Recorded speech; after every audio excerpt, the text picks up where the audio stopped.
The hate is just so strong. I actually don't understand why women come on the internet just to hate on men. What is the goal? What's the end result that they want from bashing men constantly? What, men hating them and walking the way it is now? Because I don't think so, because they're just on the internet constantly crying, "Where all the men go?"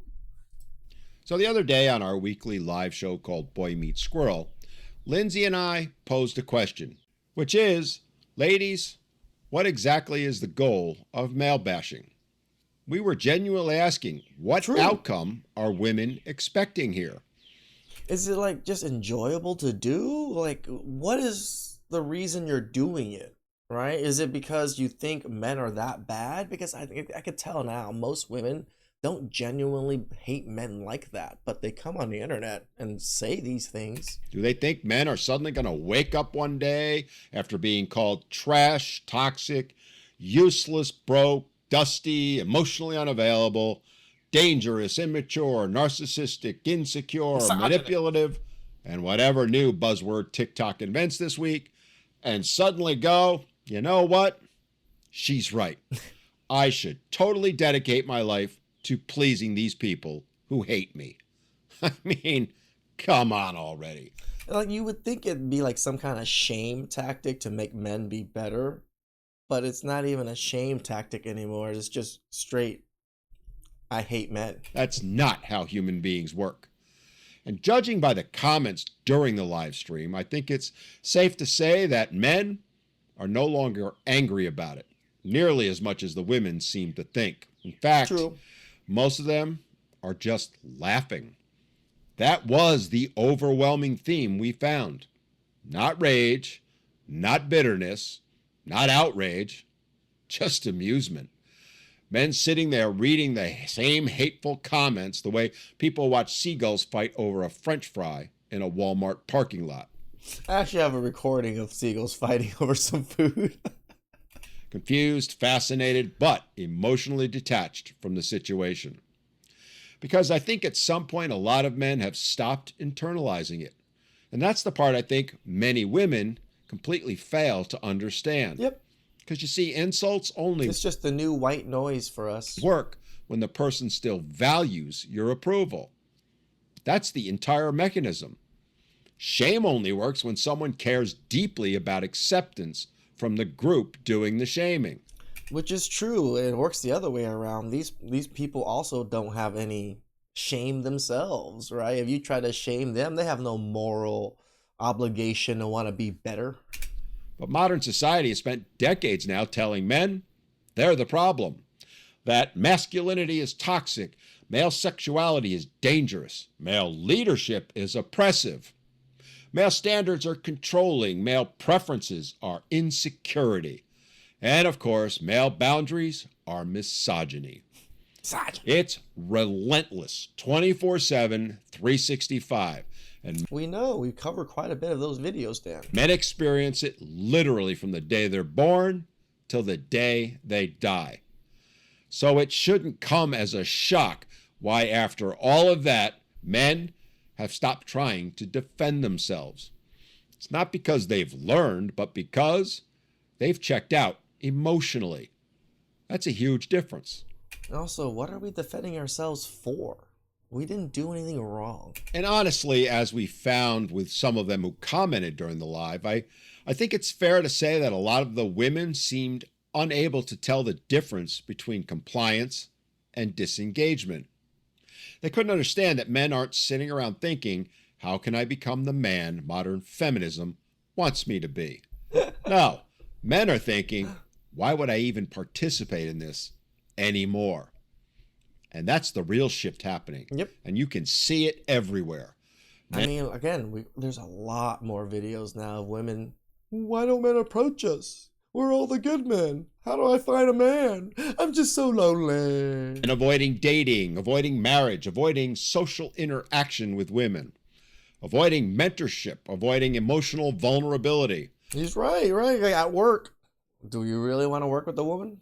Do you really want to train a woman?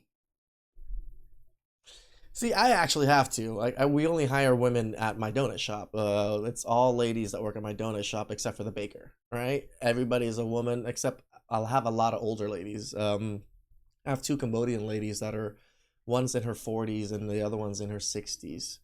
The best workers ever. You know who are the people that are the shittiest? It's the Gen Z workers that I hired, trying to train them to learn everything.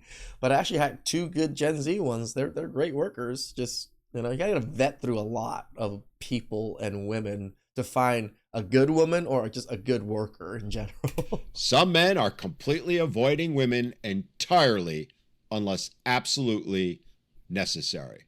And it's not because they hate women, but because many no longer see the reward outweighing the risk, the hostility, the criticism, or the constant negativity that women display towards them nonstop. And here's the ironic part. The endless male bashing of women is actually hurting the women far more than it's hurting the men. True. Because eventually men will just adapt. Men always adapt. Historically, men have adapted to war, isolation, danger, rejection, hardship. We adapted to Antarctica. People live in Antarctica. Or used to live. I don't know if they live there now or whatever, but just when you see this the hottest climate and then the coldest climate and men are still living in those places, yeah, men built the comforts to be able to survive in those places. Yeah. A man can become emotionally numb to almost anything if he's exposed to it for long enough. But relationships, well, relationships require goodwill. They require trust, respect, admiration, peace. And you cannot build healthy relationships with people who openly mock and resent you. I mean, to think so is pure insanity. Some of us were pretty insane. This is true. About this. Imagine if men spent 10 years online calling women useless, stupid, manipulative, emotionally unstable or immature, financially parasitic, shallow, entitled, and biologically inferior. Then would we act confused if women stopped wanting relationships with men? No. Of course not. The media, though, would be calling it a national emergency by lunchtime. Yet somehow, when it's happened to men, as it does all day, every day, for years now, we're all supposed to pretend this is healthy social discourse. Well, it isn't.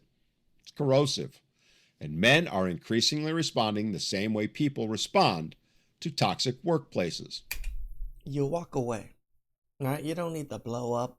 You don't need to cause a scene. Just walk away. Walk away. They're leaving quietly, without any fanfare whatsoever, without any argument, without begging to be understood anymore.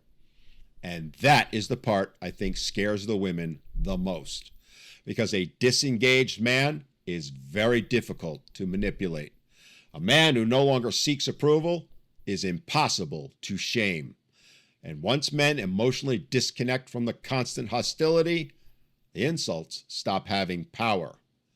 At that point, all that's left is noise. And honestly, it's just the women talking to each other. It's pretty loud. A lot of men now view it as exactly that. Just noise.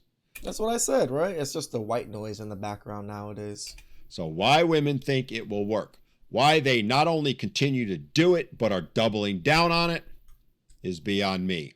Because in the end, all it's doing is allowing the men to see the women for who they are and how they think. I mean, it's just like pride comes before the fall. These women are just too prideful, Dan. They don't want to ever say they made a mistake or they have to walk something back publicly, right? Because it makes them look bad because they fell for it. Please like, subscribe, comment down below. I really appreciate it. And catch you guys next time. Ciao.